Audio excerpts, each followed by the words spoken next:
cuckoo, and she's raiding a reed warbler's nest.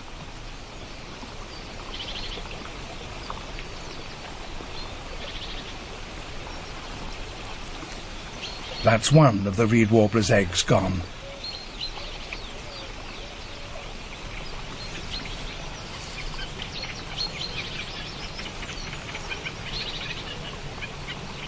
And while she holds a second in her beak, shuddering with the effort, she lays one of her own.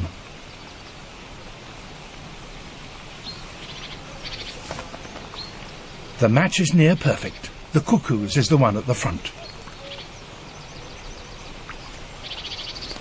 The reed warblers don't notice the difference and continue incubation. The cuckoo has timed her action with care.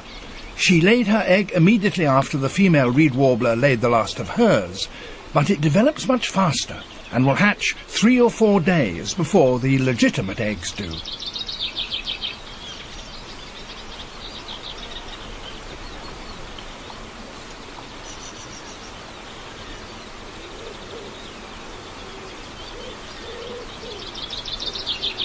The young cuckoo, blind and naked, now deals with the remaining warbler eggs.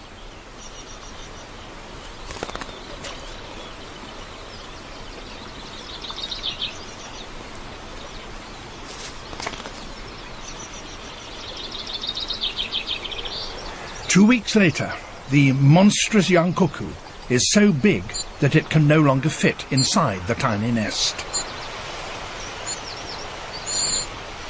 Its brilliantly coloured gape, together with its call that mimics the sound of a whole brood of warbler chicks, constitute a demand for food that the warblers find irresistible.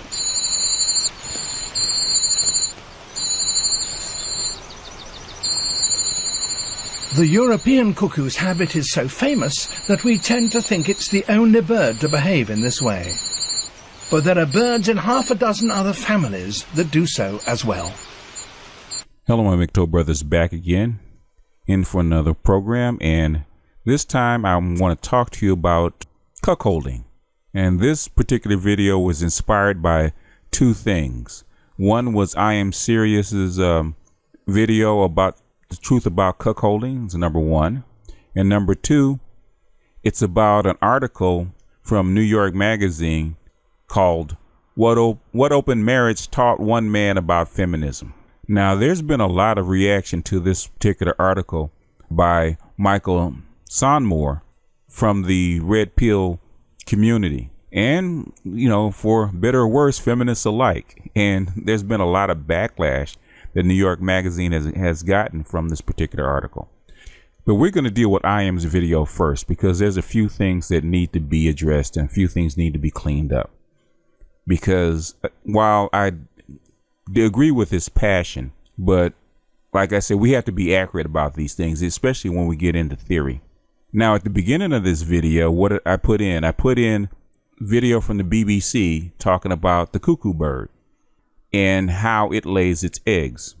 I started the video with this for a very good reason, so we can get a definition of what a cuckold actually is. Now, I Am, in his video, he had a description of what a cuckoo bird female actually does. And he said that what a cuckoo bird does is goes to have sex with another male cuckoo bird, and then comes back to her nest with her cuckoo bird male mate and lays eggs so that the male cuckoo bird will raise the bird as its own, even though genetically it's not compatible. It didn't actually seed that particular egg. As you can see from the beginning of the video, that is incorrect. The cuckoo bird gets its name from actually laying its eggs in another bird's nest. And like in the video it said, there's half a dozen species of bird that do that, and they're named cuckoo. There's a duck called a cuckoo duck that does the same thing. The parents lay the eggs, but they don't actually raise the bird. They lay the bird in another, or their egg in another bird's nest. The birds are the cuckolds of the cuckoo, or the cuckoo parents. Now, if we apply this to the human situation, what definition do we come up with? First, we have to figure out what is the nest that a human would lay their eggs in. The nest is the woman's womb. So if we use the definition of a cuckold or a cuckolder as a bird or as a being that lays eggs in another man's nest, then a cuckolder is not the wife. A cuckolder is the man, is the other male. And that is fairly consistent throughout, even when you talk about a fetish. Even in a cuckold fetish, the woman or the wife is not called a cuckolder. She is called a hot wife. She is the nest. The other man or the dominant man is the cuckolder because he is laying his sperm, which is his eggs, into the nest of another man. Now, whether that sperm fertilizes and comes to term as a child has no bearing on whether that man is a cuckolder. He's laid the eggs. Whether the eggs grow or not doesn't matter. So the wife is complicit in the cuckold. She's not the cuckolder.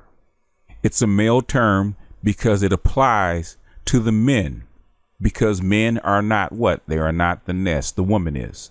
Now, the second point that I am made in his video is talking about cuckold as a term in evolutionary biology, or a theory in evolutionary biology, which evolutionary biologists use the cuckold term to describe the phenomena of a woman's twin mating strategy, where she uses the genetic material of one man and the economic material of another man, or as the pickup artists say, alpha fucks and beta bucks, where the female actually used deception to bring about this strategy by committing paternity fraud on her mate, boyfriend, or husband.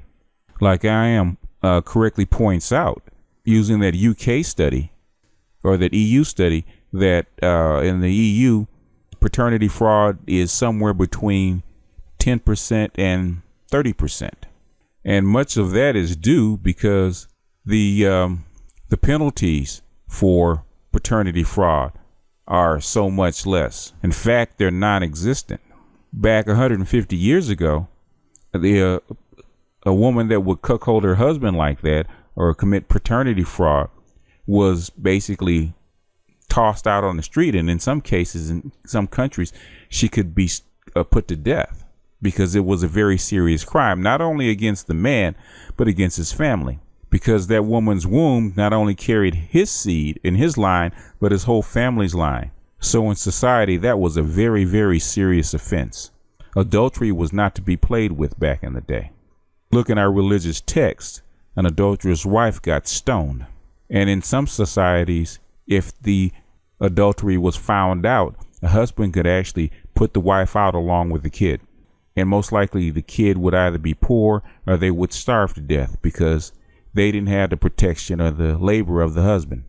Nowadays, we've gotten so liberal that in some cases, a woman can not only cuckold her husband and commit paternity fraud against her husband, but she can actually get alimony and child support for a baby that's not even biologically his.